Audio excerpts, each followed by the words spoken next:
చెప్పదలుచుకున్నాను sir, hero దైవాంశ సంభూతుడని చెప్పదలుచుకోలేదు sir. నా ఉద్దేశం ఏంటంటే, ఒక మనిషి ఏదైనా ఒక ఇన్సిడెంట్ ఎక్సెల్ అయినప్పుడు వాడే దేవుడు నాకు సంబంధించినంత వరకు.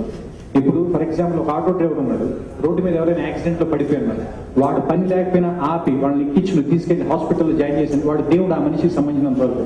ఆ ఇన్సిడెంట్ కి ముందు ఒక ఆటో డ్రైవరు, ఆ ఇన్సిడెంట్ తర్వాత ఒక ఆటో డ్రైవరు, ఆ పర్టికులర్ ఇన్సిడెంట్ లో మాత్రం వాడు దేవుడు. అలాగే సీతారామరాజు అనే ట్యాక్సీ డ్రైవరు, రాజస్థాన్ లో ట్యాక్సీ డ్రైవరు, హైదరాబాద్ లో ట్యాక్సీ డ్రైవరు, పాలి అనే విలేజ్ లో మాత్రమే దేవుడు, ఆ విలేజ్ లో బయటకు వచ్చేసిన అగైన్ ఈజ్ ట్యాక్సీ డ్రైవర్. అది నా ఉద్దేశం. ఎందుకంటే కృష్ణుడు అనేవాడు మహాభారత యుద్ధం అయిపోయిన తర్వాత కూడా చాలా సంవత్సరాల పాటు రాజ్యం పరిపాలించాడు, మీకు ఎవరికి తెలియదు. ఆయన ఒక మామూలు మనిషిలో చనిపోయాడు.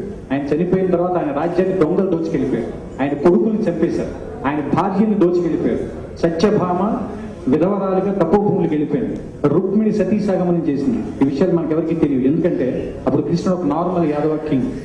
దానికి ముందు మాత్రమే భగవద్గీత చెప్పిన కృష్ణుడే మనకు కావాలి, ఎందుకంటే అతను అప్పుడు మాత్రమే దేవుడు. అలాగే రాముడు కూడా రామాయణం అయిన తర్వాత 10,000 years రాజ్యం చేశాడు, అప్పుడు మనకి ఎవరికి అవసరం లేదు. ఎందుకంటే రాముడు రావణుని చంపేంత వరకే దేవుడు, తర్వాత ఒక నార్మల్ రూలర్. అలాగే సీతారామరాజు అనేవాడు పాలి అనే ఊళ్ళో 534 మందిని కాపాడినంత వరకు దేవుడు. ఆ తర్వాత స్టోరీ మనకు కూడా అవసరం. ఈ ఇన్సిడెంట్ లో ఏదైనా బ్యాక్గ్రౌండ్ లో ఏదైనా ఒక సీన్ చూపిస్తే ఇంకా రక్తి కట్టేది సినిమాలో అది